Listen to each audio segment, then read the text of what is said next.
Problematika pendidikan Islam di Indonesia. Filsafat pendidikan Islam dipersembahkan oleh Al-Banjari Education. Problematika yang pertama terkait dengan kesejahteraan dan kualitas seorang guru. Seorang guru merupakan kunci keberhasilan dalam pendidikan. Namun, di Indonesia, bisa dikatakan kesejahteraan dan kualitas guru masih belum diperhatikan oleh pemerintah maupun masyarakat luas. Problematika yang kedua yakni berada pada manajemen pendidikan.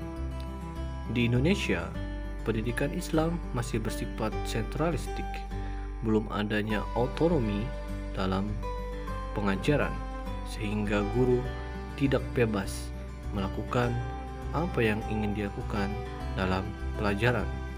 Guru masih dibatasi gerak-geriknya, harus mengikuti bagaimana petunjuk dari atasan. Di samping itu, birokratik atau permasalahan birokrasi masih sangat memberatkan guru, di mana sang guru harus mempersiapkan sekelumit daripada administrasi seperti rencana pembelajaran, absensi siswa, dan lain sebagainya. Permasalahan yang ketiga yakni terdapat pada sistem pendidikan Islam. Sistem pendidikan Islam saat ini di Indonesia masih menganut sistem tradisional, yakni menggunakan model ceramah. Sedangkan seharusnya kita sudah berkaca dengan sistem pendidikan abad 21, yakni mengutamakan critical thinking, collaboration, communication, and creativity, di mana kita harus mampu meningkatkan nalar kritis dari setiap siswa, membuat mereka mampu berkomunikasi, berkolaborasi, dan menghasilkan pikiran-pikiran yang kreatif, sehingga dapat berkompetisi di era globalisasi ini. Problematika selanjutnya yakni terkait dengan sarana atau fasilitas, di mana sarana atau fasilitas yang digunakan di kebanyakan sekolah di Indonesia masih memiliki banyak keterbatasan, sehingga dalam pola pengajarannya tidak mampu memaksimalkan dan mengikuti perkembangan zaman. Problematika selanjutnya yakni terdapat pada wawasan yang sempit dan pemikiran yang masih tertutup, di mana kita beranggapan ilmu kita mungkin sudah banyak, tetapi sebenarnya bila kita pergi keliling dunia, maka kita bisa melihat bahwa ilmu kita yang kita miliki saat ini masih sedikit saja, dan kebanyakan orang tidak mau dikritik. Kebanyakan siswa, guru, para pemerintahnya menghindari kritik dan lebih memilih untuk menetap pada zona nyamannya, merasa dirinya sudah cukup, sehingga tidak menginginkan perubahan, tidak menginginkan perkembangan lebih baik lagi.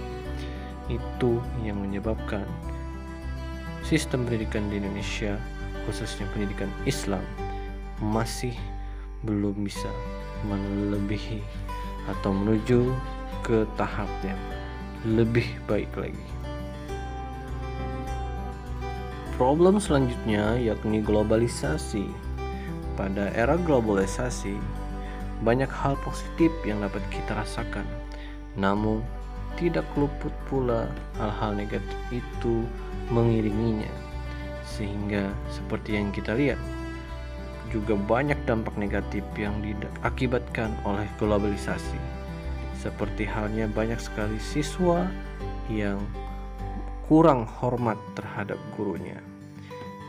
Lalu banyak hal-hal negatif saat ini bertebaran di internet, di sosial media, maupun di khalayak ramai.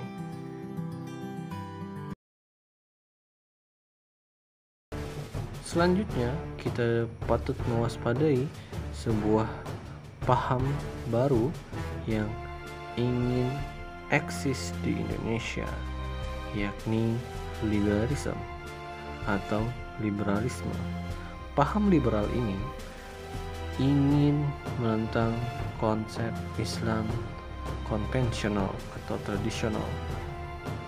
Pada konsep liberalisme, Islam lebih bersifat terbuka sehingga penafsiran-penafsiran baru pun dapat dihadirkan, sehingga mengakibatkan banyak pertentangan antara pemahaman Islam tradisional dengan orang-orang liberalis ini. Salah satu daripada hasil liberalisme yakni pluralisme, di mana orang yang memahami pluralisme menganggap semua agama adalah baik dan semua agama akan masuk surga, sehingga tidak masalah apa agama kalian, pastinya masuk surga. Hal itu menjadikan pendidikan agama, pendidikan Islam menjadi tidak punya jati diri atau pendirian.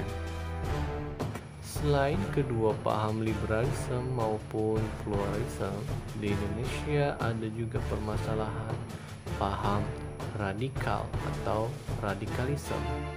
Pada paham radikal, kelompok ini meyakini bahwa kelompoknya lah yang terbaik atau yang paling benar, sedangkan kelompok yang lain adalah yang salah. Berawal dari paham radikal, muncul paham terorisme, yakni bentuk ekstrim dari paham radikal, yakni mencoba untuk menunjukkan eksistensi dirinya atau kelompoknya dengan kekerasan, di mana bila berbeda pendapat, berbeda keyakinan, maka jalan yang dipilih adalah dengan jalan kekerasan. Orang-orang yang memahami terorisme ini, mereka memaknai konsep jihad dalam Islam dengan perang, sehingga lebih mengutamakan perang sebagai solusi untuk menegakkan agama, padahal hal tersebut belum darurat atau perlu dilakukan saat ini. Demikianlah penjelasan terkait dengan problematika pendidikan Islam di Indonesia. Mungkin tidak semuanya dapat kita bahas dan kupas dengan sangat detail, hanya sedikit permukaan sebagai pembuka diskusi. Untuk diskusi lebih lanjut, silahkan ajukan pertanyaan, silahkan mengajukan kritik dan saran atau masukan agar kiranya kita mendapatkan pemahaman yang lebih jelas lagi terkait dengan problematika kita ini. Sampai jumpa pada video berikutnya.